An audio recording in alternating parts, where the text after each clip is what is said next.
머리 짧게 갔거든요. 네, 시청자 여러분, 스픽스의 디톡스를 시작하겠습니다. 오늘 디톡스 이 논쟁과 대화를 함께 하실 분을 먼저 소개하겠습니다.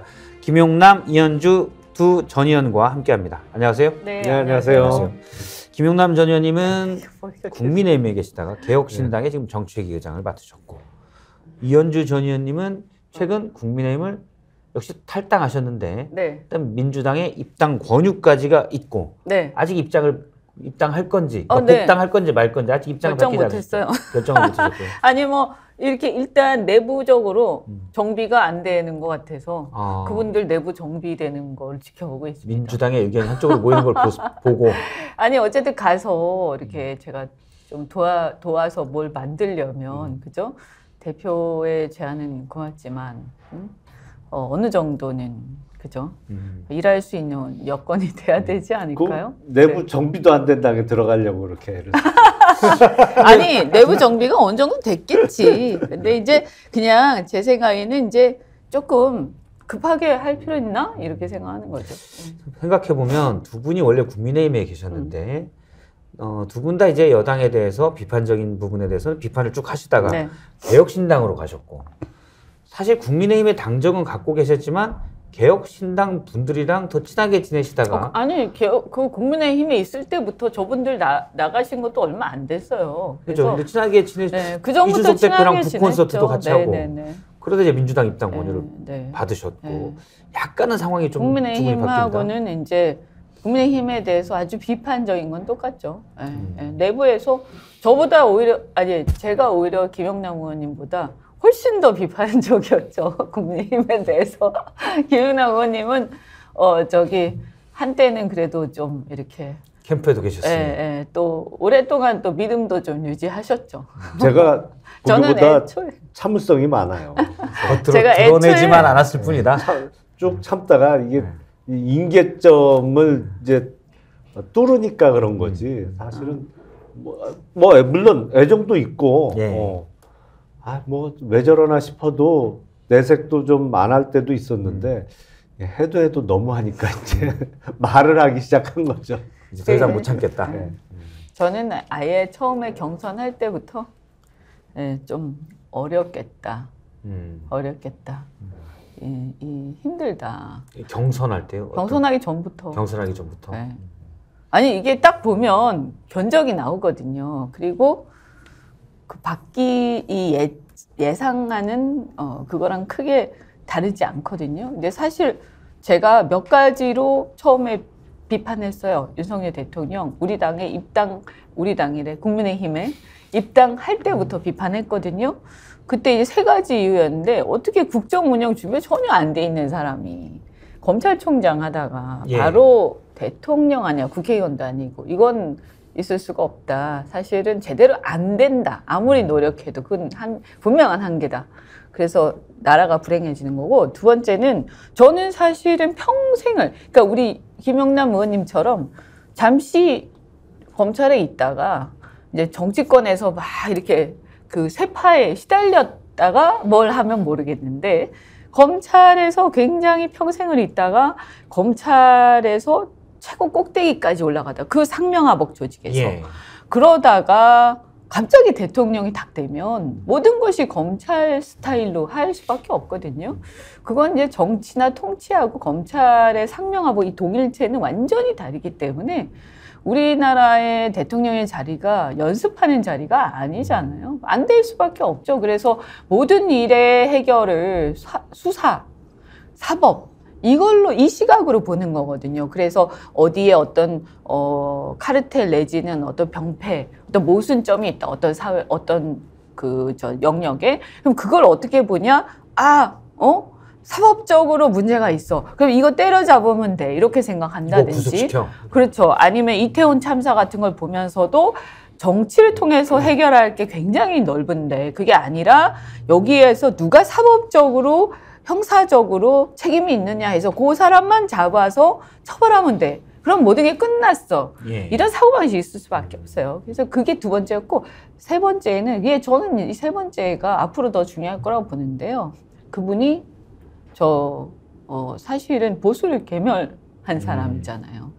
그런데 그때 보수 개멸의 당시에 그 적폐청산이 지금 와서 우리가 평가를 할 때 맞아 그게 잘 된 거였어 이러면 모르겠는데 지금 와서 그것을 평가할 때 그 너무했어. 얼마 전에 사법농단 그 판결도 나왔잖아요. 양승태 전 대법원장 그렇죠. 그 잘못된 네. 전부 문제 47가지가 전부 문제가 나왔거든요. 그래서 지금의 평가는 뭐냐면 그때 적폐청산이 너무 과했고 너무 잔인했다. 물론 문제가 좀 있었겠지만 이 정도 해서 완전히 쑥대만 만들 거는 아니었다라고 지금 평가가 그렇게 가고 있는데 그런데 이분이 그 장본인인데 오셔가지고 이게 되겠냐. 나중에 어떻게 되겠냐. 일단 뭐 두 전직 국민의힘 의원과 지금 국민의힘 얘기를 하고 있는데 이제는 말할 수 있다라고 제가 얘기를 하려고 그랬는데 사실 이전부터 계속 말해 오셔서 네. 굳이 그런 이 제목을 달 필요는 없을 것 같아요. 더 뭐 얘기할 필요는 없을 것 같아요. 김현남 전 의원님도 뭐 한 말씀 하신다면. 그러니까 사실은 그 지금 윤석열 정부가 출범한 지가 1년 9개월 됐잖아요. 채 2년이 안 됐는데 지금 벌어지고 있는 여러 가지 경제 문제라든지 안보 문제라든지 그게 딱 1년 9개월 전부터 생긴 건 아니거든요. 모든 일은 연속성이 있으니까. 지금의 제1야당이 1년 9개월 전까지만 해도 여당이었단 말이죠. 그리고 그때 쌓여있던 문제도 사실은 많아요. 특히 부동산 PF 문제 같은 거는 부동산 PF 실제로 파이낸싱이 된 거는 지난 정부에서 된 게 대부분이거든요. 그러니까 이런 문제가 쌓여 있는데 글쎄 해결을 하는 게 중요하지 누구 잘못이냐 비난하고 이런 건 뭐 얼마든지 할 수 있죠. 난 몰라. 쟤네 때부터 그랬어. 이건 그러니까, 지금 정부가 할 일이 아니다. 그렇죠. 말씀이시죠. 대안을 내놔야 되고 실제로 일을 해결하는 게 중요하다. 근데 그게 지금 여당과 거대 야당은 서로 남탓만 하고 있다. 마치 자기하고는 상관없는 것처럼. 그런 게 좀 아쉽고 아마 많은 국민들께서도 정치권에 대해서 곱지 않은 시선을 보내시는 게 아니 저기 조금만 생각해 봐도 자기 책임이 분명히 있는데 그 부분은 싹 도려내고 남의 책임만 얘기하는 그런 면에 실망하는 것이 아닌가 싶어요. 지금 개혁신당 정책위의장으로서 집권여당인 국민의힘과 제1야당인 민주당을 동시에 공격하는 모두까기의 고난도 기법을 지금 선보이셨습니다. 그러면 본격적인 얘기로 들어갈 텐데요. 오늘은 크게 세 가지 주제로 얘기를 나누겠습니다. 지금 개혁신당 이른바 빅텐트 요 얘기 어떻게 되고 있는지 좀 짚어보도록 하고 그 다음에 조금 전에 민주당의 이재명 대표가 신년 기자회견을 했습니다. 1월에 마지막 날 한 기자회견인데 여기에서 당 통합 얘기도 좀 나왔고요. 그 다음에 현 대한민국에 대한 정세 판단도 했습니다. 역시 좀 짚어보도록 하고 그리고 또 하나 국민의힘 얘기 또 해보도록 하겠습니다. 이태원 특별법을 거부했죠. 대통령이. 이것도 짚어보겠습니다. 먼저 첫 번째 주제를 영상으로 보겠습니다.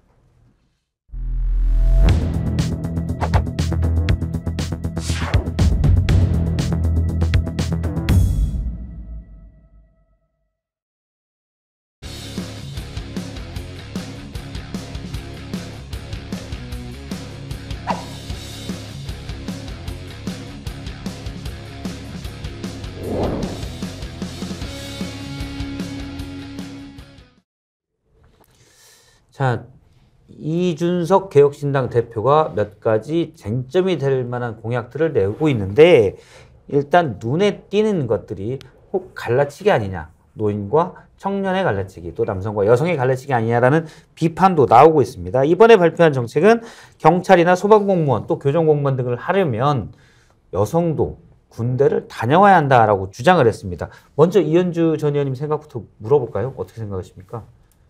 이 공약에 대해서. 그러니까 뭐 여성 입대를 주장을 하는 건지 아니면 소방 분야의 공무원이 되려면 경찰 소방 공무원 하려면 그 여성들만 군대를 가야 되는 건지 이 후자인 거죠? 그렇죠. 후자죠. 네. 조금씩 이제 다른 공무원으로도 확대한다고 했습니다. 근데 이제 이렇게 되려면요.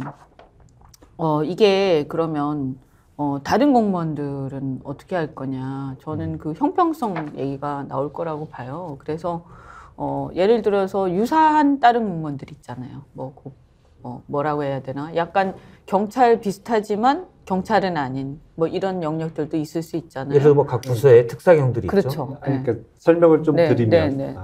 경찰, 소방, 교정 이렇게 지금도 채용 시에 일정 수준 이상의 체력 테스트나 이런 걸 통과해야 되는 그 직역에 대해서는 그 분야의 공무원에 대해서는 병역 이수자에 한해서 응시 기회를 주자라는 얘기고요. 그러니까 물론 남성뿐만 아니라 여성도 병역 이수자 1년 지금 1년 6개월이잖아요. 사병 복무 기간이 그 분들을 한해서 응시 기회를 주자라는 내용이고 이게 왜 이런 게 필요하냐면 지금 소위 공시생들이 어마어마하게 많지 않습니까? 예. 그리고 인기 공무원에 대해서는 경쟁률이 뭐 60대 1, 50대 1이 넘는 경우가 많이 있거든요. 근데 뭐 50대 1이라는 얘기는 50명 중에 1명만 된다는 얘기잖아요. 그러니까 그 시험 준비를 하면서 많은 그 세월을 또 어떤 면에서는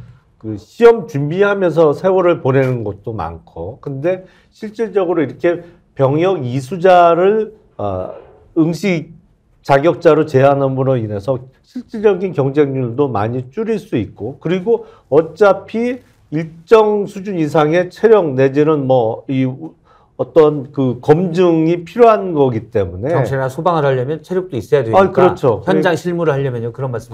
그렇죠. 그렇기 때문에 현역병으로서 복무를 하면서 그리고 더군다나 지금 사병에 대한 월급이 단계적으로 올라가서 월 200만 원 수준까지 올라가게 돼 있는데 그렇게 되면 그 순경 초봉 임금하고 별 차이가 없어요. 그리고 당연히 병역 이수한 기간도 나중에 호봉으로 인정을 받게 되고 여러 가지 장점이 있고 가장 근본적인 이유는 지금 병역 자원이 너무나도 급격히 줄어들고 있다는 게 가장 큰 문제입니다. 우리가 얼마 전까지만 해도 65만 대군이라고 하는데 예. 지금 50만이 채 안 되거든요. 근데 50만에서 머무는 게 아니고 뭐 아시겠습니다만 급격하게 줄어들 수밖에 없거든요. 저출산 때문에. 저출산 현상 때문에. 그래서 이게 1년에 대략 한 10,000명 내지 2만 명 정도의 병역이 더 늘어나는 효과가 있습니다.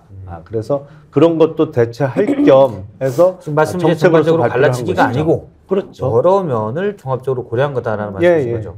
아니, 그래서 저는 이거를 예를 들어서 국회를 들어간 다음에 만약에 이제 세부적으로 우리가 군 병력에 관한 개혁안을 만든다라고 할 때 그 내용 중에 뭐 하나의 디테일한 내용으로 이게 들어가서 뭐 토론을 한다. 뭐 이게 또 확정적일 수는 없잖아요, 이런 게요. 그러니까 그렇게 하면 뭐 이런 내용을 토론해 볼 수 있겠다는 생각은 들어요. 근데 지금 어쨌든 당이 이제 출범을 해서 이런 정책을 굵직하게 내놓는 차원에서는 저는 이런 너무 디테일한 것보다는 왜냐하면 이것은 예컨대 일각에서는 여성 입대를 주장하는 사람들도 있고요. 그죠? 예. 그 다음에 사실은 근본적으로 징병제를 전제로 하고 있는 거잖아요. 근데 사실 저는 대한민국이 이제는 징병제가 유지되기가 굉장히 현실적으로 어렵다. 그래서 저는 개인적으로는 모병제로 가야 된다고 생각을 해요. 그러면서 여러 가지 근본 틀을 좀 바꿔야 될 때다.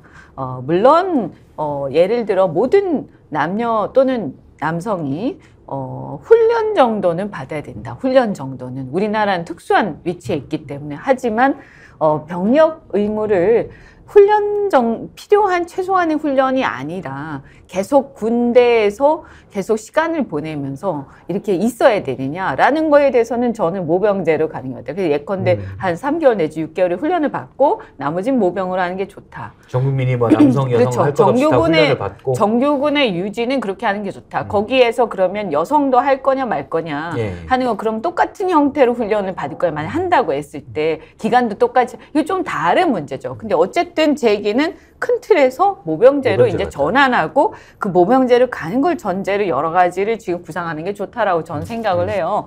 그렇다면 제 생각에는 이제 당이 이제 출범을 하고 큰 거를 그러니까 어떤 정당으로서 앞으로 대한민국의 방향성을 제시하고 당의 가치의 방향성을 제시한다라는 측면에서는 이런 이제 모병제로 간다라든가 아니면 아예 여성 징병을 이제 점진적으로 확대하겠다라든가 조금 더 간명하게 그 가치를 갖다가 분명히 내세우는 게 좋을 것 같고 너무 디테일한 부분이 좀 있다. 그래서 이걸 하다 보면 뭐 이거 이 안에서 또 어떻게 할 거냐부터 시작해가지고 굉장히 디테일한 걸로 가기 때문에 특정 공무원, 특정 직렬의 네, 공무원들만 그거는 대상으로 사실은 하는 좀, 굳이다. 좀 신중할 필요가 있거든요. 그거는. 저희는 일단 개혁신당에서 지금 10여 개 정도의 정강 정책을 발표를 했는데요. 예. 지금 이 부분도 그 중에 하나입니다. 근데 너무 디테일한 부분 아니냐라는 말씀을 하셨는데 저희는 거대 담론은 더 이상 필요하지 않다고 생각을 해요. 거대 담론은 듣기 좋은 말 그리고 고상한 단어를 사용하는 거대 담론은 누구나 사실은 할 수 있습니다. 그리고 그게 실질적으로 도움도 안 돼요. 그냥 고상해 보이려고 하는 효과는 있을지 모르겠습니다만 저희는 정당이 어떠한 정책을 하겠다는 것인지 저희한테 의석을 주시면 이런 정책을 추진하고 뭐 궁극적으로는 정당이라는 것은 정권 획득을 위해서 존재하는 조직이니까 저희가 정말 국정을 담당하게 된다면 이런 걸 하겠습니다라는 것을 구체적으로 국민들께 말씀드리고 보여드리면서 선택을 받고자 하는 게 옳은 거 아닌가 싶고요. 저희가 이번에 말씀드린 거는 여성 징병제하고는 상관이 없고요. 일단. 예.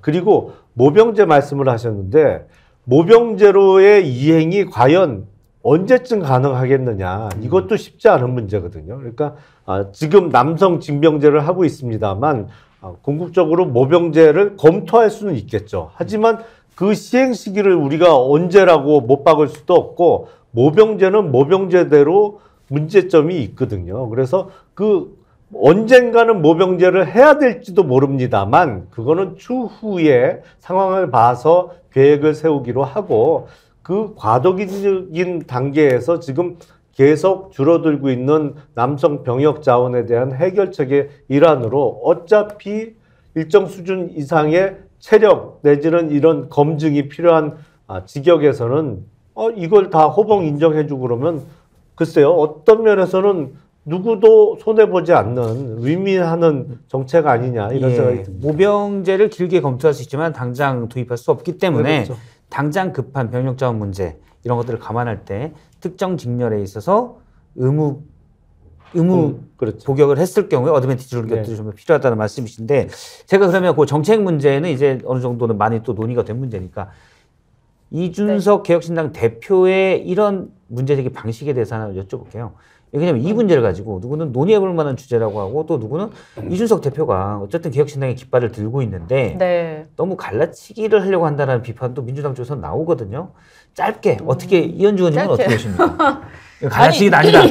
아니 갈라치긴 맞죠. 갈라치기가 아닌 건 아니고 전략적으로 그런 생각을 하는 것 같아요. 왜냐하면 지금 이제 이제 분포나 이런 걸 봤을 때 현실적으로 이제 작은 신생 정당이 양 거대 정당하고 경쟁하는 데는 한계가 있거든요. 그 현실적 그 한계니까. 그럼 여기서 어떻든 간에 이제 코어 지지층을 만들어 나가야 이게 시작이 된다면 그 현실적 전략이라고 저는 20, 보고요. 30대 청년 표에 호소한다. 네, 뭐 어떻게 제가 정확하게 모르겠지만 그래서 특정한 어떤 집단에 호소하는 특정한 집단이 문제의식 강하게 갖고 있는 거기에 이렇게 타겟팅하는 정책을 내놓는 건 맞는 것 같다. 다만 이것을 이게 그러면 크게 봤을 때 바람직하냐라고 했을 때 양대 정당에서 그런 문제 제기를 저는 하는 것도 일리가 있다고 봐요. 이게 갈라치기 또는 이제 이 하다 보면 이 안에서도 여성 공무원들 중에서 이 경찰, 소방을 가려는 사람 또는 다른 공무원들하고의 형평성 문제 다 생기거든요. 그런데 뭐 그런 거 감수하고 하는 거겠죠, 제 생각에는. 그러니 이거를 그러면 하면 안 되냐. 제가 봤을 때는 이제 좀 이 현실과 이상 사이에 갈등이 있을 것이다. 갈라치기인데 뭐 3당으로서 해볼 만한 그래서 전략이다. 저는 이렇게 봐요. 예를 들어서 지난번에 그 뭐죠? 노인 무임승차. 그건 저는 좀 동의하기 힘들어요. 왜냐하면 우리가 빈곤 노인 문제가 너무 심각하기 때문에 그건 좀 다른 방식으로 어필했으면 좋지 않았을까. 그래서 저는 만약에 그거를 제가 조언을 한다면 그건 좀 안 했으면 좋았을 텐데 이런 생각이 들고요. 이 문제는 이제 여성 징병 또는 왜 남성만 하느냐. 우리나라가 지금 다 한 명씩 낳는 추세인데 예. 이런 남성들의 젊은 남성들의 문제의식이 분명히 있는 거기 때문에 저는 여기에 대해서는 절대 하면 안 되는 주장이다 그런 생각은 안 합니다. 네. 일단 지금 그 특정 직렬의 공무원 응시자에게 병역 이행을 의무화하는 거는 뭐 제가 보기엔 갈라치기라고 그 하기는 조금 어려워 보이고요. 예. 그리고 이제 지하철 무임승차 65세 이상의 어르신에 대한 무임승차 폐지는 내용을 자세히 들여다보면 사실은 수혜 대상의 확대거든요. 그러니까 지하철을 주로 이용하시는 분들만 받던 혜택을 버스나 택시 등을 이용하는 분들에게 확대하는 지하철이 없는 곳의 그렇죠. 어르신들에게도 예, 12만 원 한도에서 쓸 수 있게 해드리는 것이고, 그리고 이제 노인 빈곤율이 높은데 지하철이라도 공짜로 타게 해드려야지 그걸 왜 없애겠다고 하시냐 뭐 이런 주장들을 하시는데 사실은 이거는 노인 빈곤하고는 한 단계는 떨어져 있는 문제입니다. 왜냐하면 65세 이상의 어르신에 대해서 정말로 빈곤한 분들만 대상으로 하는 게 아니잖아요. 이거는 65세를 기준으로 전체 대상자에게 다 혜택을 드리는 거라 사실은 회장님들도 지하철은 공짜로 타는 것이잖아요. 그래서 이건 빈곤 문제하고는 조금 다른 각도의 문제인 것이죠. 그리고 좀 참고적으로 말씀드리면 항상 언론에서 인용하는 우리나라 OECD 노인 빈곤율 1위 국가 이거는 계산 방식에 문제가 있습니다. 아니 근데 이건 진짜, 계산 방식이 간단하게만 말씀드리면 그 현금 유입 그러니까 캐시 플로우만 잡혀요. 그러니까 이미 갖고 있는 뭐 집이라든지 부동산 이 스탁 개념은 전혀 계산이 안 됩니다. 그 계산 방식에 좀 문제가 있다. 이런 말씀을 드리고 싶어요. 근데 이제 우리나라의 노인 빈곤, 우리나라의 그 양극화의 가장, 그건 이제 통계들이 다 나와 있어요. 그래서 제가 지금은 그걸 갖고 있지는 않지만 보면 양극화에서 가장 심각한 게 노인층의 양극화예요. 사실 젊은 층보다는. 그래서 그거는 문제가 심각한 건 맞고요. 다만 이게 무임승차 문제에서 이게 무임승차를 꼭 얘기한다기보다는 말씀하신 것처럼 버스라든가 택시에 확대하자 이런 취지도 있다. 뭐 이런 게 있을 수 있죠. 그죠? 그리고 저도 그걸 봤는데 제 얘기는 뭐냐면 그냥 이런 것 같아요. 예를 들어서 상임위에서 이런 걸 논의를 한다. 법안에 대해서.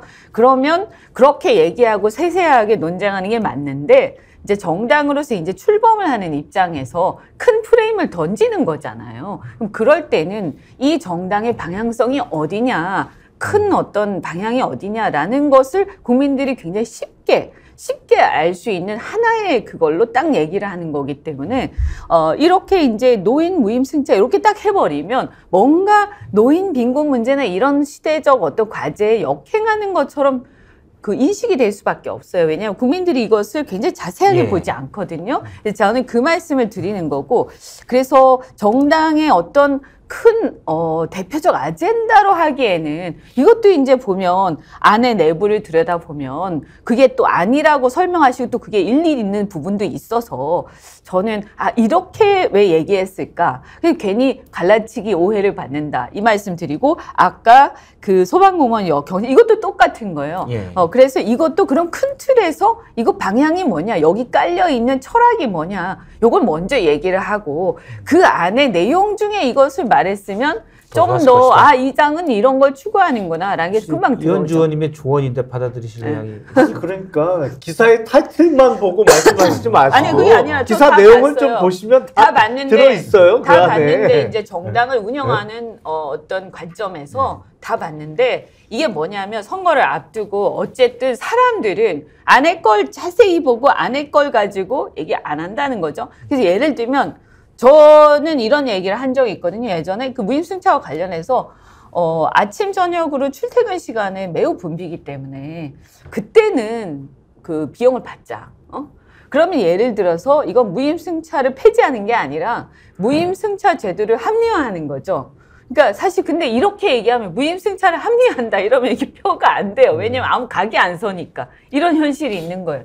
그렇다고 폐지 이렇게 하면 각은 서는데 이 안의 내용을 모르는 거죠. 그래서 이런 전략적인 부분에 예. 대해서 저는 조금 아쉽다 이 말씀 드릴게요. 알겠습니다. 한쪽에서는 일부에서는 억지로 유준석 스타일이다 그게. 아 그런 것 같아요. 그런 좀 지적도 그런 좀 것 있긴 같긴 있었습니다. 해요. 제가 하나를 좀 여쭤보면 요거는 이제 김용남 의원님이 얘기를 해주셨으면 좋겠는데 이준석 대표가 유승민 전 의원을 간절히 모시고 싶다. 네. 그랬는데 유승민 전 의원이 페이스북에 안 간다. 네. 당을 지키겠다. 국민의힘을.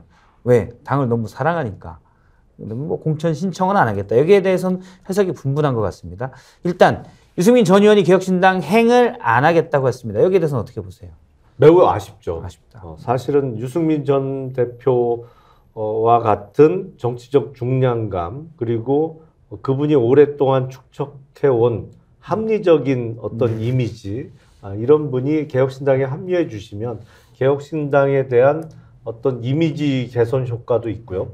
보다 진중한 어떤 그런 이미지를 우리가 갖고 갈 수도 있는데 와 주셨으면 좋았을 텐데라는 아쉬움은 여전히 갖고 있고요. 그래서 모시기 위해서 좀 더 적극적으로 노력을 했어야 되는 거 아닌가라는 그 후회도 있습니다. 사실은 그리고 별로 노력 안 했나요? 했어요. 했어요? 네, 했는데 전화를 잘 안 받으셔요.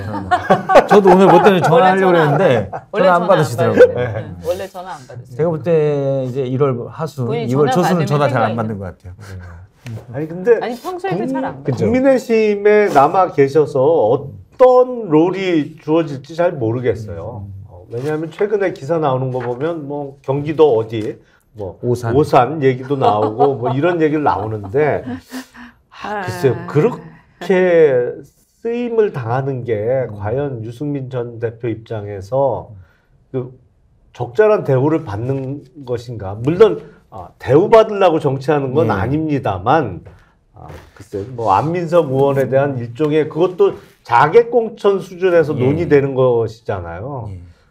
그게 더 기분 나빠. 자객 나름인데 그것도 자객도 자객 나름인데. 아니 이게 세금이 안 맞아. 왜냐하면 제가 보기엔 지금 말씀은 이제 머잡는데 머잡는칼 이런 식으로 지금 얘기하려고 하신 건가요? 아니 그게 아니라 유승민 대표 조심하세요. 그건 민주당 복당하신다면서 그 민주당 아니 아직 결정 안 했어. 안민석 의원도 나름 이 아직 스피커가 센 결정 안 분입니다. 했어. 네.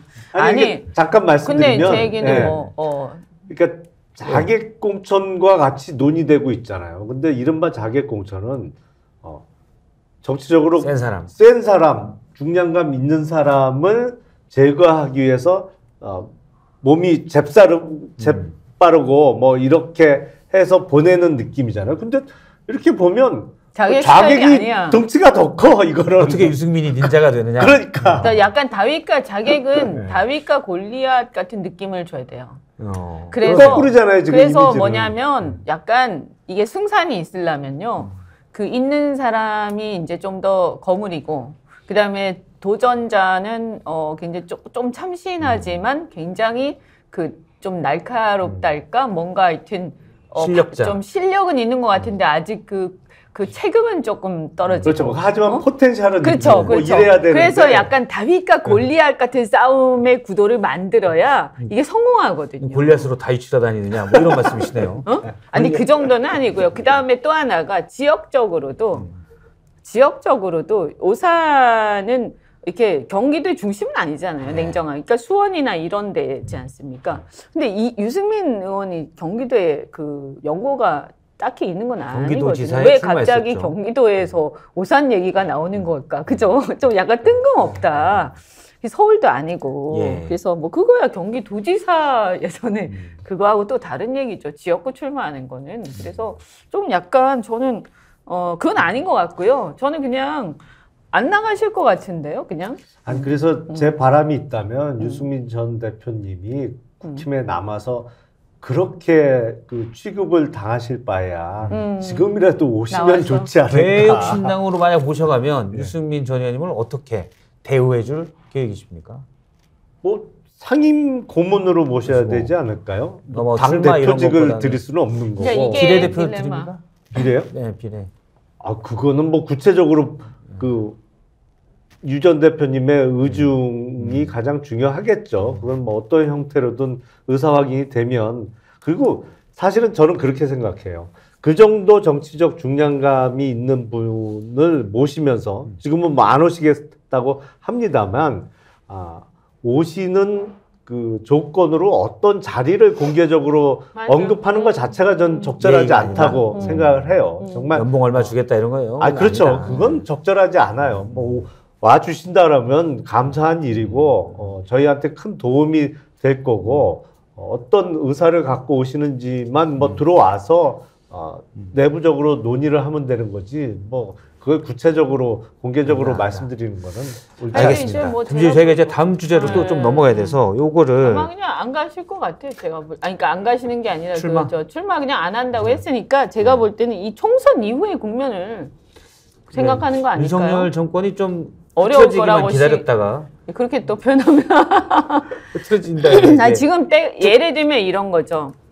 정치 처음 시작할 때는 저도 이렇게 야 이게 꼭 출마를 계속 해야 되나 보다 이런 생각을 했는데 지금만 해도 어떤 생각이 드냐면 이게 때가 있다는 생각이 들거든요. 때가. 그래서 때가 아닐 때는 왜냐하면 그냥 아무데나 가도 되면 상관이 없는데 그게 아니면 괜히 모양 상하느니 때가 아닐 때는 아무것도 안 하는 것도 방법이다.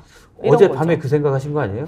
뭐가요? 어젯밤에 이현주 의원님께서 왜 저한테 그렇게 물어보시죠? 아니 어젯밤에 이제 지금 내가 가야 될 때인가 이렇게 생각하시다가 혹시 아니 저도 그런 생각하죠. 저는 항상 그 생각해요. 왜냐하면 지난번 총선에서 제가 그 우리 당에 공천 파동이 일어났을 때 그때 약간 거기 엮여버렸단 말이에요. 우리 당이 그런데 어느 당을 말씀하시는 그 거예요? 국민의힘. 네. 제가 지금 탈당했는데 아직 습관이 돼가지고 전당. 예, 국민의힘 당의 공천 파동이 일어났을 때 그때 이제 이렇게 좀 그러면 공천 파동이 일어나면 나 안 한다 이래야 되는데 그때 이제 대안으로 뭘 저한테 제안을 했는데 좀 약간 무리해서 간 거죠. 그건 아무 생각도 안 하고 있다가 근데 가서 후회했거든요. 그러니까 그런 게 이렇게 때가 아니거나 이게 뭐라 일본어를 쓰면 안 되니까 이게 뭔가 이 접합이 잘 안 될 때. 아짜 쓰려다가 안 쓰신 거죠. 아짜.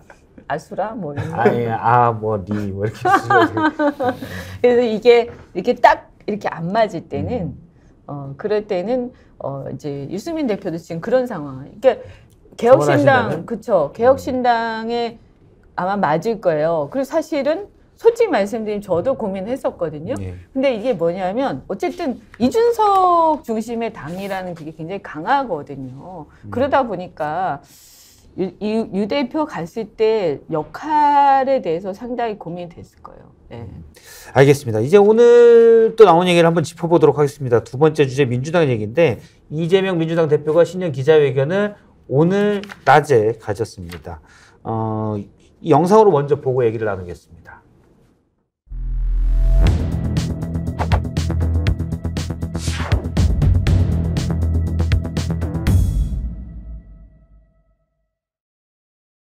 우리 대한민국이 민생, 전쟁, 저출생, 민주주의라는 측면에서 4대 위기에 처했습니다.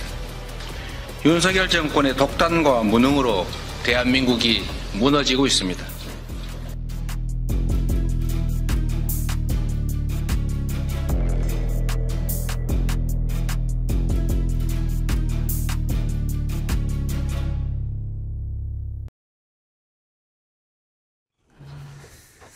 예, 이재명 대표가 지금 대한민국에 4대 위기가 있다. 민생, 전쟁, 저출생, 민주주의 얘기를 했습니다.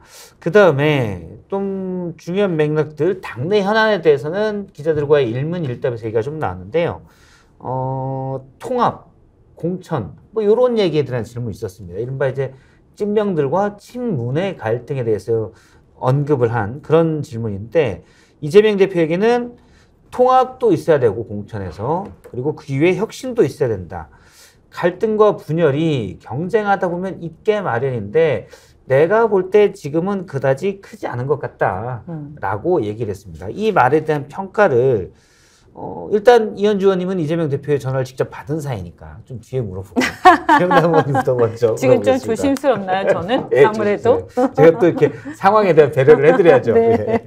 사실은 제가 시간이 없어갖고 그 질의응답은 좀 뒤에 나왔어요. 저도 못 조금 전에 봤고요. 봤습니다. 기자회견문만 봤는데 예. 기자회견문은 글쎄요, 뭐 기대했던 것보다는 상당히 평소에 많이 듣던 얘기고 뭐 눈에 띄는 단어를 고른다면 출생 기본소득 예. 뭐 이게 다시 기본 시리즈가 언급되기 시작했다는 거 정도인데 그래도 170여 석을 갖고 있는 제1야당의 대표라면 적어도 이런 거를 말씀하실 때는 소요되는 예산의 추계 정도는 뒷받침이 돼야 되는 거 아닌가 싶어요. 그러니까 문제점 지적, 뭐 그 문제점의 지적이 제가 이 프로그램 시작할 때 했던 거하고 일맥상통해요. 뭐 부동산 문제, 뭐 저성장 뭐 이런 거를 쭉 언급을 했는데 현재 대한민국의 위기. 예, 이게 불과 1년 9개월 전까지는 집권 세력이었던 민주당 시기에도 계속 심화되고 있던 문제거든요. 더군다나 부동산 PF 문제는 사실은 대부분 그때 생긴 문제예요. 그게 지금 터지기 일보 직전인 것뿐이지 문제는 그때 쌓였던 겁니다. 문재인 정부 시절에 부동산 폭등과 관련한 부동산 프로젝트 파이낸싱이 예. 이루어졌던 게 지금 부동산 하락기에 접어들면서 터지기 시작한 것이라 일종의 내로남불 성격이 있지 않나 있다. 싶고요. 뭐 앞서 잠깐 언급했습니다만 정말 이런 기본소득 시리즈를 말씀하시려면 적어도 소요되는 예산 추계 정도도 함께 이야기해야 되지 않나. 일단 출생 기본소득은 처음 나온 얘기인데 이미 이제 아이를 낳았을 때 주는 것들인데 조금 더 확장해서 하겠다. 큰 개념만 나온 것 같아요. 과할 정도로 지급해야 된다. 예. 뭐 이렇게 워딩이 돼 있던 그렇죠. 것 같아요. 그리고 금액이 나온 건 아니죠. 저도 아직까지는 하나도 안 금액을 나왔어요. 확인을 못했습니다. 금액이 나오면 당연히 논란이 될 테니까. 그렇죠. 어떤 식으로든. 근데 뒤에는 뭐 사립대학의 등록금을 공립대학 등록까지 낮추고 이런 식으로 아이를 낳기만 하면 국가가 여러 지원을 해서 잘 클 수 있도록 해주는 이런 컨셉인 것 같아요.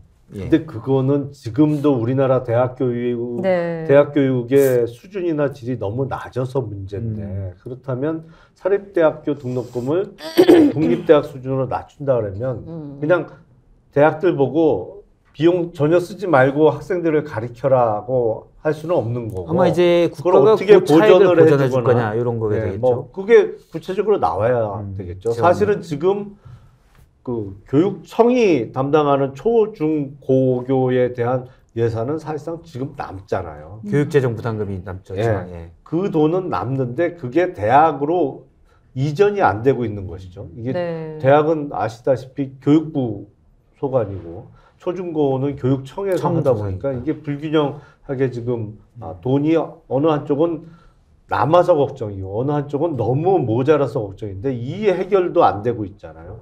그거에 대한 좀 언급이 있어야 되지 않나 싶어요. 네. 적어도 책임 있는 정치 지도자라면. 일단 뭐 공천 잡음에 대해서도 얘기를 했어요. 갈등과 분열 정도는 크지 않은 것 같다. 기본적으로 통합이지만 갈등은 또 있는 거 아니냐. 그러니까 정확한 워딩은 기본적으로 통합이지만 혁신은 또 해야 되는 거 아니냐라고 네. 했어요. 뭐 혁신을 하다 보면 사실은 혁신이 새롭게 바꾸는 거여서 좋긴 네. 한데 네. 뭐 나가는 사람은 내가 그뭐 옛날 구학이냐 그러면서 나가면 거기서 갈등이 생기기 마련이죠. 이런 부분에서는 어떻게 보시는지. 이게 이제 통합과 혁신 이 사이에서 어느 정도를 할 거냐 이 문제인데요. 네, 배분을. 네. 근데 뭐 다 통합하면 혁신이 없고 혁신한다고 다 잘라내면 이제 통합이 안 통합이 되는 없고. 거죠. 그래서 네. 저는 분명한 기준이 있어야 될 것 같아요. 명분. 명분. 네. 근데 예를 들어서 지금 민주당의 혁신 과제는 뭐냐? 우선은 어쨌든 간에 뭐 그동안 국민들이 민주당에 대해서 아쉽게 생각하는 부분들이 있잖아요. 비판적으로. 그죠? 아니, 혹시 지금 이재명 대표의 복당 권유 전화도 차마 받았는데 이게 안 나오는 것 같아요. 본능적으로 지금 대답하기를 꺼리는 거 아닙니까? 내가 이제 복당 여부에 대해서 아니. 결정을 한 다음에 얘기하겠다 뭐 이런. 아니 뭐 그런 건 아니고요. 네. 저는 뭐 항상 얘기해 왔기 네. 때문에 제가 언제 그런 거를 그렇죠. 물론 이제 좀 수위는 조금 낮을 수 네. 있습니다. 대뇌는 솔직히 받아들이고 있는데 심장은 아직 못 받아들이고 있는 그런 거 아닙니까? 아니 근데 그래서 그런 비판하는 지점이 뭐냐라고 했을 때 이런 게 있어요. 경제와 관련해서는 참 좋은 얘기를 많이 해. 그렇게 되면 참 좋겠어. 예. 근데 문재인 정권 때도 보면, 근데 결과를 보면 그게 안 돼. 왜냐하면 시장 원리나 이런 게 좀 반해요. 그래서 돌아가다 보면 결과가 의도한 대로 나오는 게 아니라 엉뚱하게 나오는 경우가 종종 있었어요. 그게 이제 가장 대표적인 게 부동산 정책. 그래서 저는 그런 것들, 그러니까 뭐 제가 조언을 드리자면, 과거에 이제 국민들한테 상당한 실망을 이렇게 끼쳤던 예. 그런 이제 정책들, 특히 경제라든가 외교안보 분야에서 이런 부분에서 민주당이 앞으로 가야 할 길, 국민들의 눈높이에서 그런 것들에 대해서 얘기를 하고 거기 맞춰서 혁신하겠다. 이러면 이게 이제 선거를 앞두고 상당한 어떤 의미로 받아들여졌을 지금 뭐 거예요. 대한민국 위기설, 위기론, 4대 위기, 윤정부가 못해서 물론 뭐 그것도 맞을 수 있지만 이런 좀 거대 담론보다는 구체적으로 정책적으로 새로운 지향점들을 설정해서 그것도 거대 보여줘야 된다는 담론이죠. 말씀. 제가 말씀드린 것도 일종의 예. 담론인데, 그러니까 지금 보면 이 정치 지형에서요, 선거를 앞두고 이런 거잖아요. 무당파를 누가 많이 잡느냐, 국민의힘이 다시 회복을 하느냐. 왜냐하면 이 무당파 상당수가 국민의힘을 지지하다가 떨어져 나간 사람들이잖아요. 그죠? 이 많은 사람들이. 그래서 그들을, 그러니까 두 갈래예요. 그러니까 문재인 정권을 처음에 최초의 지지를 좀 했다가 탄핵 이후에, 그러다가 탄핵 이후에 떨어져 나간 사람들. 그러니까 문재인 정권 중반 이후로 가면서 떨어져 나간 사람들. 조국 전 장관 사태 그렇죠. 이후에. 그리고 그 다음에 윤석열 정권을 쳐다보다가 초기부터 조금씩 떨어져 나간 사람들. 이분들이 지금 무당파를 형성하고 있는 거예요. 지금 딱 이현주 의원님인데. 그렇죠. 네. 그래서 제가 그 무당파의 정서를 정서. 대변을 네. 많이 하고 있죠. 그러다 보니까 이 반문이기도 하고 반윤이기도 하고 그렇게 된 거예요. 그런데 그럼 이걸 잡으면 엄청나죠. 그런데 문제는 뭐냐면 기존에 자신들이 했던 것이기 때문에 자신들의 어떤 했던 것을 약간은 부정하거나 조금은 극복할 필요가 있는 거죠.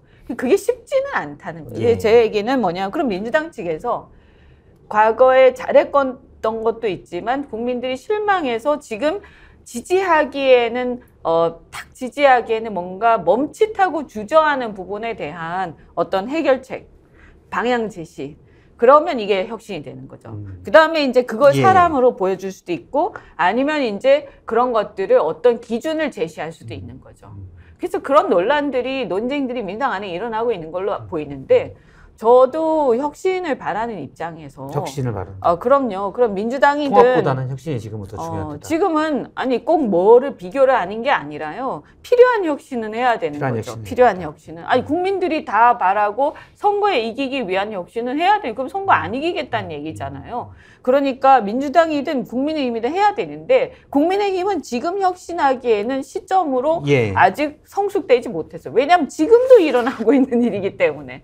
그래서 그런 부분에서 민주당이 좀 더 이렇게 혁신 과제 같은 거 좀 더 구체적으로 얘기하고 그 기준을 얘기하고 좀 더 저는 자신 있게 국민들한테 얘기하면 좋겠다. 알겠습니다. 그런 바람을 갖고 지켜보고 있습니다. 이재명 대표의 신년 기자회견 얘기는 여기까지 하고요. 제가 다음 주제도 이제 얘기를 할 텐데, 윤석열 대통령이 어제 이태원 참사 특별법에 대해서 거부권을 행사했습니다. 9번째 거부권인데요. 저희가 이제 인트로 영상을 먼저 잠깐 준비된 영상을 보고, 또 저희는 요 얘기들은 물론 좀 심각한 얘기이기도 한데 디톡스로 저희가 다과랑 함께 좀 얘기를 나누도록 하겠습니다. 예, 세 번째 얘기를 좀 영상으로 먼저 보겠습니다.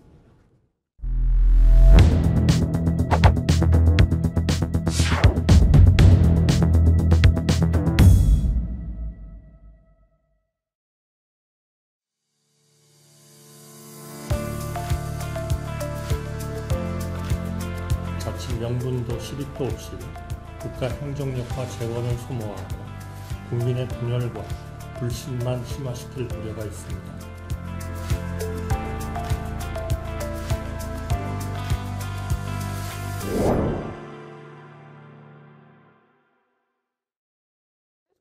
결정. 예, 지금 보신 것처럼 어제 윤석열 대통령이 이태원 특별법에 대해서 거부권을 행사했습니다. 정확히 말하면 제2요구권이죠. 국회에서 다시 논의를 해라. 현재 국민의힘 의석수 113석을 감안하면 이 상태로는 재의결이 안 되고요. 일부 이탈표가 있으면 이제 재의결이 될 수가 있습니다. 특별법을 거부한 명분은 두 가지입니다. 일단 특조위, 특별조사위원회 구성이 야권 위주로 돼 있다. 원래 11명인데 여당 넷, 야당 넷 국회의장과 관련 단체가 3명을 추천하게 되는데 이게 사실은 7대4로 야권 위주여서 공정하지 않다. 그리고 특조위의 권한, 동행명령권과 압수수색 영장 의뢰권이 있는데 이제 검사 때 청구를 할 수 있는 의뢰권입니다. 검사에게 이걸 좀 청구해보세요. 검토해봐서 이런 의뢰권인데 이게 반헌법적, 초헌법적이라는 주장입니다. 하지만 이런 동행명령권은 과거 여러 특조위에도 있었고 또 압수수색 영장 청구 의뢰권도 몇몇 특조위에 있어서 기존에 없던 새로 나온 게 아니라는 반론도 만만치 않습니다. 먼저 대통령의 거부권 행사에 대해서 어떻게 보시는지요? 거부권 행사 이유를 명분도 실익도 없다 이렇게 얘기했잖아요. 근데 이 특별법의 명분은 사실은 지금 정부가 만들어준 겁니다. 왜냐하면 이게 서울 한복판에서 159명이라는 시민이 압사사고를 당한 거잖아요. 정말 그 전에 보지 못했던 그렇죠. 큰 사고인데 법적 책임은 논외로 하더라도 정치적 책임을 진 사람이 없어요. 예. 그렇잖아요. 실무자 몇 명만 기소가 됐고. 그건 뭐 법적 책임 해갖고 업무상 과실치사상으로 기소를 한 거지. 이게 법적 도의적 책임을 지고 사퇴하거나 한 사람이 아무도 없어요. 예. 지금 그때 사고 당시에 행안부 장관인 이상민 장관이 지금도 장관입니다. 근데 사고의 내용적인 측면으로 보면 사실은 행안부 장관이 아니고 국무총리 이하 총내각이 사퇴할 만한 사안이에요. 그렇죠. 그렇잖아요. 사실 대규모 인파가 모일 수 있다는 걸 알고 있음에도 그렇죠. 불구하고 예.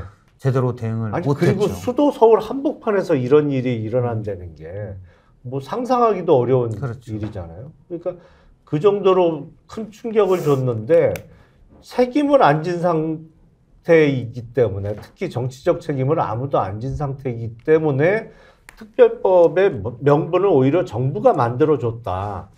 이런 생각이 들고 실익이라는 측면에서는 이 이태원 참사 사고 이후에 바뀐 게 없잖아요. 그러면 시스템이 어떻게 바뀌어서 앞으로는 이런 사고가 안 일어나고 미연에 방지가 될 겁니다라는 설명을 국민께 드려야 되는데 아무것도 바뀐 건 없다는 것이죠. 그냥 다만 뭐 구청장 수준에서 아니면 실무 공무원 수준에서 기소되고 구속됐다가 풀려나고 뭐 이 정도 조치만 있었던 것이죠. 그렇기 때문에 시스템 개선을 위해서도 뭔가 더 조치가 있어야 되는 것이죠. 용산구청장도 이제 구속 기소됐다가 보석으로 풀려나고 보석으로 지금 나와 있죠. 유족들이 가서 항의를 하러 갔지만 공무원들이 나와서 용산구청을 봉쇄했던 그런 겁니다. 그러니까 이게 아무도 책임지지 않고 아무런 앞으로의 사고 예방 조치도 하지 않았기 때문에 명분과 실익을 정부가 만들어줬다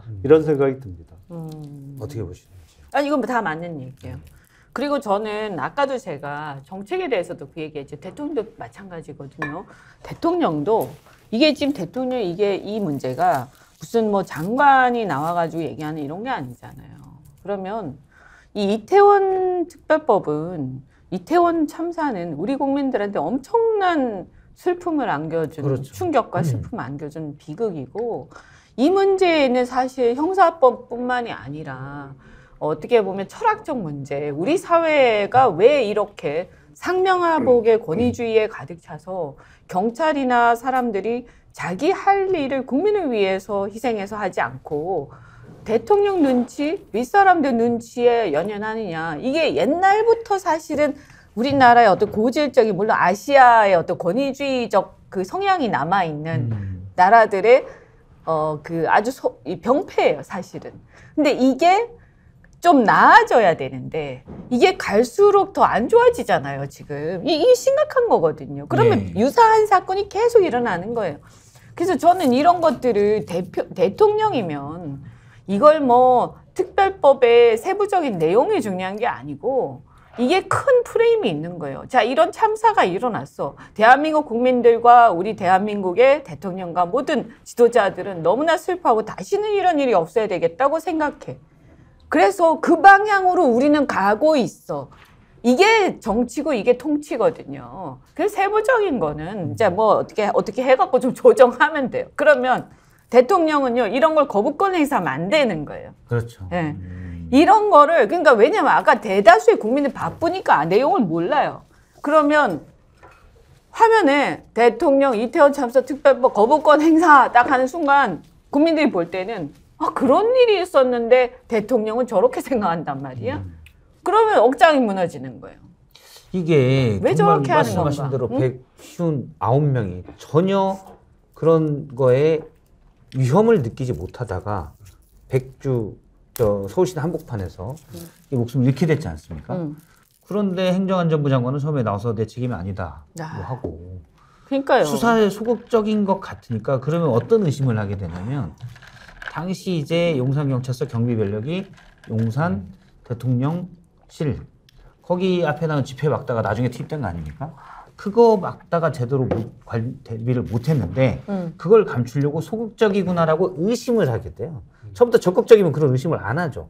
자꾸 그러니까 진실 규명하라고 계속 얘기가 나오는 거고. 아니, 그러니까 정부가 소극적이니까 뭔가 숨기는 게 있구나라고. 그러니까 이게 의심을 이제 잠깐만 말씀드리면 이게 진상 규명을 하라고 가족들은 막 얘기를 하지만 어디 뭐 아주 구석에서 뭘 갖다 숨기고 있으니까 이걸 찾아 이런 거보다도 그렇죠. 그것은 그냥 하나의 프레임이에요. 그러니까 뭐냐 하면 이대로 이렇게 그냥 지나가서는 안 된다라는 거거든요. 다 안 밝혀지고 뭔가 그러니까 정부가 이게 나서 뭔가 제대로 안 우리 사회 밝혔다는 전체나 느낌이 있는 거죠. 정부가 이거를 의지를 가지고 우리가 밝힐 거 밝히고 극복할 거 극복하자 하는 그걸 보고 싶은 거예요, 가족들은. 그럼 그 안에서 그렇게 의기투합이 돼서 사회 전체가 쫙 가면서 가족들이 위안을 받는다면 이 안에서 세부적인 내용들은 그 다음 문제라는 거죠. 근데 사실은 세부적 내용 가지고 다툼이 있는 것 같아도 그게 아니라는 거예요. 제가 볼 때는 큰 틀에서의 우리 방향성, 가치와 철학이 지금 부재돼 있다. 없다. 예. 대통령이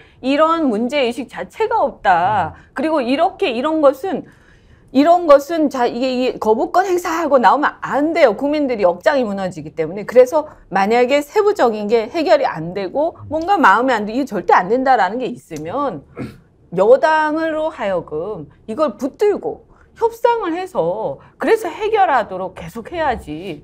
그냥 소극적으로 놔뒀다가 나중에 거부권 뚝 행사하고 그러고 나서 이유를 물어보니까 뭐 어쩌고 저쩌고 세부적인 얘기. 그건 정치가 아니죠, 그거는. 이 정부의 약점 중에 하나라고 저는 생각을 하는데, 저도 법조인 출신이기는 합니다만 대통령도 그렇고 정부 주요 직책에 있는 분들이 얼마 전까지 뭐 검사나 뭐 이런 법조인으로 생활을 하다가 갓 정치권으로 넘어와서 이런 현상이 벌어지고 있다고 생각을 하는데, 예. 법적 책임이 없으면 책임이 없다고 생각을 해요.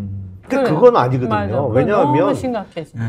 예전부터 벼슬이 높으면 책임도 큰 겁니다. 그 책임에는 법적 책임만 지라는 게 아니거든요. 예. 그래서 지금 이태원 참사도 그렇습니다만 배우 이성균 씨 그 사망과 관련해서도 분명히 일선에서 수사하는 사람들이 잘못한 게 있어요. 예. 그 정도로 증거 확보가 전혀 안 돼 있는 상태에서 공개 수사를 하면 안 되는 것이거든요. 계속 포트라인에 세우고. 그러니까 수사 보안이 유지가 됐어야죠. 적어도 초창기에는 비공개 수사가 되고 예. 증거 수집이 어느 정도 된 이후에 수사 결과 브리핑을 통해서 어떤 혐의가 외부에 공개된다든지 이래야 되는데 이거는 첫 소환부터 공개 수사를 했단 말이죠. 그러면 일선 수사 담당자가 수사 보안을 어겼더라도 그로 인해서 나온 결과에 대해서는 벼슬이 높은 사람이 정치적 책임을 져야 되는 거예요.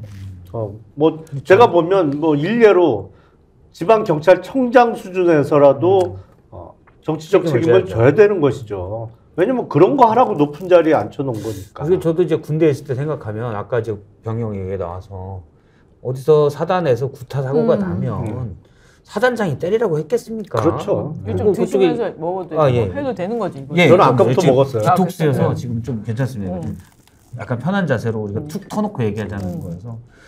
근데 이제 거기에 이상한 고참이나 이상한 내용 저 장교나 이 소대장이나 있으면 구타 사고 나잖아요. 근데 사단장이 다 책임을 지잖아요. 최소한 뭐랄까요, 옷 벗는 건 아니어도 뭐 지게제를 당한다든지. 그게 관리 책임이죠. 그렇죠. 관리 책임이 있는 거죠.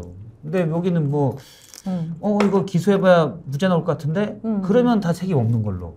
그러니까 딱 책임은 법적 책임이 전부라고 생각하는 것 같아요. 근데 그렇게 생각하면 정치하면 안 되거든요. 그러니까 내가 그럼 아까 그냥 계속 법조인을 해야지. 그러네요. 법조인은 그럴 수가 있어요. 하지만 정치를 하겠다고 나선 사람은 그거 정치가 그 아니지. 자리에 있는 사람으로서 져야 되는 책임은 법적 책임 플러스 알파가 있는 것이거든요. 근데 이 정부의 약점 중에 하나라고 저는 생각을 해요. 검사 출신이니까 역시 또 좀 이렇게 잘. 그래도 뭐 검사들 우리 특성을 잘 의원님이 아시네요. 그래도 정치판에서 오래 지금 바닥에서 지금 엄청 고생을 하고 계시니까 저는 좀 다르다고 빡빡 보고. 기고 있죠. 예. 그러니까 예를 들면 13년째. 홍준표 의원 같은 경우도 검찰에 있었지만 예. 그분도 이제 정치인이라고 봐야 되죠. 그러니까 우리가 정체성을 얘기를 할 때는 뭐 인재 정치권 들어온 사람들은 검찰 출신 이런 거고, 이게 이제 윤 대통령 같은 경우는 사실은 정치를 한 적이 없죠.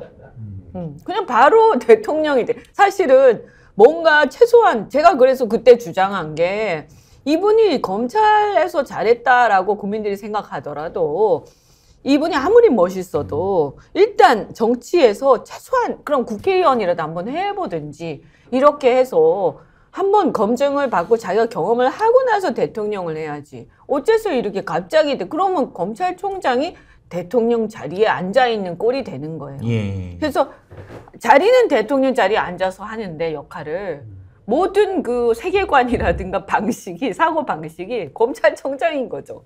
정치적 책임과 법적 책임, 정치인과 검찰총장의 이 너무나 큰 간격의 차이를 어쨌든 지금 여당 대통령이 검사 출신들이 맡고 있기 때문에 빨리 뼈저리게 좀 그렇죠. 깨달아야 아니, 되는데 빨리 사고 전환이나 이게 근데 돼야 안 돼. 되는데 그게 어떻게 빨리 더군다나 되겠어요. 안 된다니까. 이게 대통령 안 돼, 뭐 안 돼, 아니면 안 돼. 각부 장관 정도의 중요한 자리에 앉으면 본인이 해야 될 일 그리고 본인의 기본적인 책무가 무엇인지를 빨리 파악하고 그거에 맞춰줘야 되는데 이게 몸이 전환이 안 되는 것 같아요. 그러니까 제가 그러면 보기에. 예를 들어서 자신이 그러면 주변의 비서실이라든가 아니면 장관들을 최대한 정치인으로서 노련한 사람을 모셔가지고 국무총리라든가 그래서 정무적 판단들이 잘 되게끔 그 사람들 얘기를 잘 들어야 돼요. 자기가 부족하면. 그렇잖아요. 그런데 보면 인사도 다 보면 무슨 고위 관료들 출신 아니면 검찰 출신. 비서실장도 이제 관료 출신이죠. 다 그래요. 그러니까 정치인을 굉장히 싫어하는 것 같아요. 정치인을 구속만 시켜봐가지고 좀 싫어하고 제가 볼 때는 이제 관료들은 상명하복으로 일을 좀 잘하잖아요. 고래에서 그렇게 하는 것 같아요. 그러니까 아니, 정치인을 그렇게 싫어하면 정치하면 안 하면 안 되는 되지. 거였는데 아니 이게 빨리 전환이 될 거라고 저는 기대를 했는데 거의 2년 다 돼가는데 안 되더라고요. 전환. 그게 의원님 홍준표 한번 의원도 그거 검사 물 빼는데 오래 걸렸다고 했어요. 아니 의원님 한번 생각을 해보세요. 저는 기업에서 임원하다가 왔는데 변호사 자격은 있지만 그런데 와가지고 제가 정치인으로서 이 정무적인 거를 좀 파악을 하는 그러니까 최소한의 파악을 하게 되기까지 저는 초선 때는 전혀 그게 안 보이더라고요. 그래도 굉장히 적극적인 편인데도 안 보이더라고요. 이게 재선이 되면서 비로소 좀 보이기 시작했고 그것도 한 10년 지나니까 이제는 거의 다 보여요. 이제 법을 나중에 만드시면 이제 검사 출신들은 퇴직 후 10년간은 정치를 하지 마라. 장관 이상 고위직을 하지 마라. 저도 이제 기자 그만두니까 아직 그만뒀는데도 아직도 이렇게 어디서 큰일 난 것 같으면 가서 기웃거리고 뭔 일 났나 누군가 뭐 얘기하고 있으면 기웃거리고 있고 기자 엿들으려고 정신이 이렇게 그거 그런 게 좀 하세요? 있더라고요. 네. 아직까지도 사실 물 빼는데 시간이 좀 걸리는 그러니까 것 같습니다. 정치인이라는 게 우리가 이제 막 욕하고 싫어하는 정치인들도 있지만 기본적으로 우리가 존경할 만한 정치인, 어떤 이상적인 정치인 생각하면 뭐냐 하면 지도자라고 예. 얘기를 하잖아요.